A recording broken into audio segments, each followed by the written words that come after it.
కుటుంబ ప్రభుత్వం ఎలా పరిపాలన చేస్తున్నారు మీకు? బాగుంది ప్రస్తుతానికి.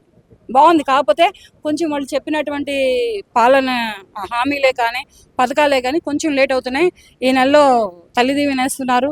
నెక్స్ట్ మంత్లో ఆగస్టు 15కి ఇంకోటి ఏదో పెడుతున్నారు, ఫ్రీ బస్ పెడుతున్నారు. ఇటువంటివన్నీ చిన్నగా నెమ్మదిగా చేసుకుంటూ వస్తారు.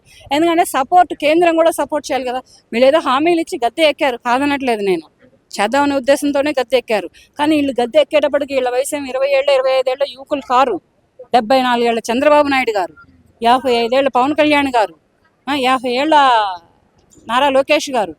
మరి ఇంత వయసు ఉండి ఇంత అనుభవం ఉన్న వాళ్ళకి ఎలా చేయాలో, ప్రభుత్వానికి ఎలా నిలబెట్టుకోవాలో, రాష్ట్రానికి ఎటువంటి మేలు చేయాలో, ప్రజలకు ఎటువంటి పనులు చేయాలో తెలుసుగా. తమ్మినేని శ్రీనివాస్ అరెస్ట్ మీరు ఎలా చూస్తారు? మరి నోరు ఉంది కదా అతనికి, నోరు పారేసుకోవద్దు కదా.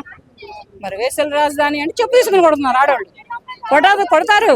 ఎవరిని ఉద్దేశించి అన్నావు నువ్వు చెప్పు వేసల రాజధాని అని? రాజకీయ నాయకులనా, ఆ రాష్ట్రంలో ఉన్న ఆడవాళ్ళనా, ఆ రాష్ట్రంలో ఉన్న మగవాళ్ళనా? వేసలు అంటే ఇద్దరికి వచ్చింది. అటు ఆడవాళ్ళకి వచ్చింది, ఇటు మగవాళ్ళకి వచ్చింది. ఆడది ఎంత వేసిగా బతుకుతుందో మగాడు కూడా అంతగానే వేసిగానే బ్రతుకుతాడు. వీళ్ళిద్దరిలో ఎవరన్నా అన్నట్టు? ఈ రెండింటిని పక్కన పెడితే రాజకీయంలో కూటమి ప్రభుత్వాన్ని అన్నావా నువ్వు వేసల రాజధాని అని? అందుకని అరెస్ట్ చేశారు. ఇది కరెక్ట్ అయింది. ఇంకా తోడం పెడితే బాగుంటుంది. ఈసారి ఇంకెప్పుడు ఎక్కడ నోరు జారడు.